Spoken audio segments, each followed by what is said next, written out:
Hello students, जैसा कि आप जानते हो मैंने इशू ऑफ शेयर्स का टॉपिक स्टार्ट किया हुआ है। तो आज हमारा टॉपिक है बेटा shares issued for consideration other than cash. हमने शेयर इशू करे, कैश ना लेकर कुछ और ले लिया। अदर देन होता है छोड़कर, कैश को छोड़कर। जैसे किसी से हमने क्या किया बेटा, मशीन ले ली, बदले में उसको शेयर इशू कर दिए। किसी से बिल्डिंग ले ली, बदले में उसको शेयर्स इशू कर दिए। तो आज का हमारा टॉपिक है बेटा share issued for consider other than cash. मेरे पास डीके गोयल की बुक है और मैं क्वेश्चन नंबर 10th करा रहा हूं बेटा। क्वेश्चन नंबर 10th, टॉपिक का नाम है share issued for consider other than cash. आपको कोई भी डाउट हो, आप मेरे को मैसेज में जाकर टॉपिक का नाम लिख सकते हैं बेटा, मैं वो आपको उस पर वीडियो बनाकर आपको समझा दूंगा। तो जैसे जैसे मैं बुक पढ़ रहा हूं आपने मेरे इस ओर देखना है, साथ साथ आपको क्वेश्चन नजर आएगा। Vimal limited purchase machine of ₹9,90,000 from Kamal limited. Vimal limited ने बेटा 9,90,000 की 9,90,000 रुपए की मशीन कमल से खरीदी। अब देखो हमने मशीन खरीदी है, एक एंट्री तो मशीन में जाएगी, दूसरी कमल से खरीदी है इसलिए कमल में जाएगी। मशीन हमारी क्या है बेटा, एसेट्स। तो सबसे पहले machine account debit to Kamal limited. अब ये कमल से खरीदी है। कमल कौन सा अकाउंट है बेटा, पर्सनल अकाउंट है। Debit the receiver, credit the giver. तो कमल से खरीदी है, कमल गिवर है, इसलिए हम कमल को कहां लिखेंगे, क्रेडिट में। तो हमने 9,90,000 की मशीन खरीद ली बेटा। Clear ji.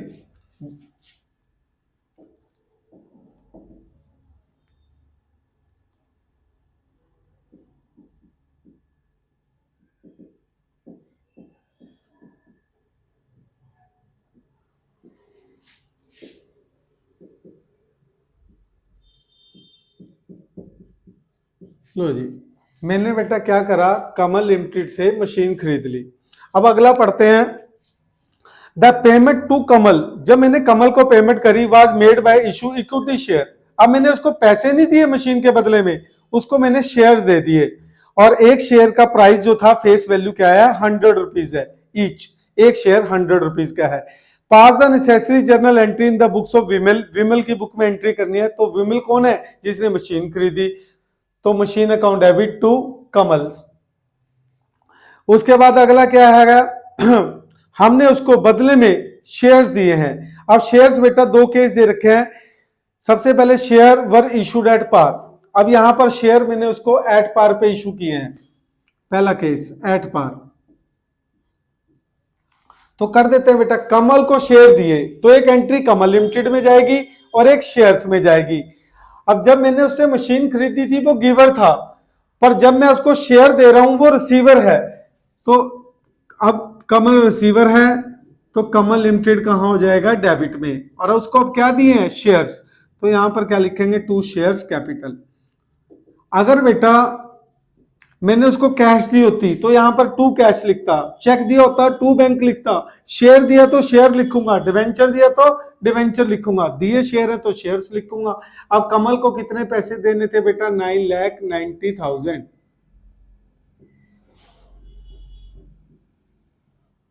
Clear. Being share issued to Kamal limited at par. मैंने बेटा कमल को शेयर्स किस पे इशू कर दिए, एट पार पे। अब कितने शेयर इशू करे ये निकालते हैं। Number of share issued. मैंने कमल के कितने पैसे देने थे, 9,90,000। और एक शेयर बेटा कितने रुपीज का था, 100 रुपीज का। तो बदले में मैं उसको 9,900 शेयर्स दूंगा। अब सेकंड केस,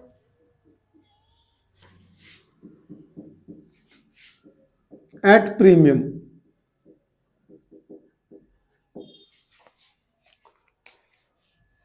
शेयर्स वर इशूड एट, अब मैंने उसको शेयर्स 25% प्रीमियम होते हैं ज्यादा में, मेरा 100 रुपीज का शेयर था, मैंने उसको 25% एक्स्ट्रा 125 में दे दिया, तो ठीक है जी, कमल को शेयर दिए वो भी प्रीमियम पे। कमल कौन है? रिसीवर। तो कमल कहां पर आएगा बेटा? डेबिट में। क्या दिए उसको? शेयर्स।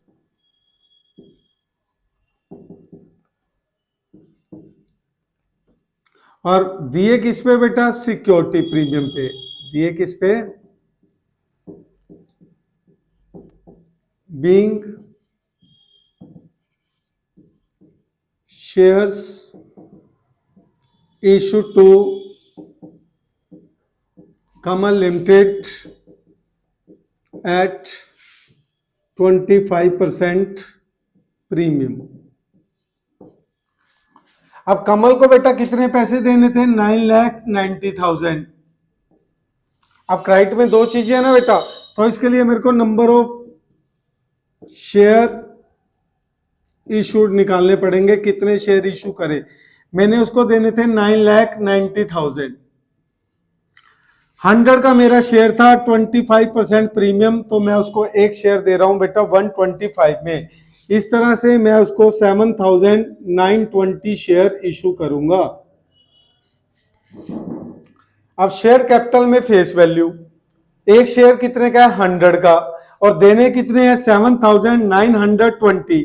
तो 7,920 को 100 से मल्टीप्लाई करेंगे, 7,920,000, तो 7,92,000, 7,92,000 के शेयर्स हैं, और प्रीमियम था 25 रुपीज, एक शेयर का 25 था, और देने कितने थे? 7,920। तो 7,920 को मल्टीप्लाई करेंगे 25 से, जो कि आएगा 1,98,000। या फिर बेटा परसेंटेज में निकालना है तो 25% था, तो फेस वैल्यू का, फेस वैल्यू शेयर कैपिटल के सामने होती है, तो 7,92,000 का 25% निकालेंगे, 1,98,000 आ जाएगा। तो ये बेटा हमारा आज का टॉपिक यहीं खत्म हुआ। कोई भी डाउट्स है तो आप कमेंट में अपने टॉपिक का नाम लिखकर भेज सकते हैं।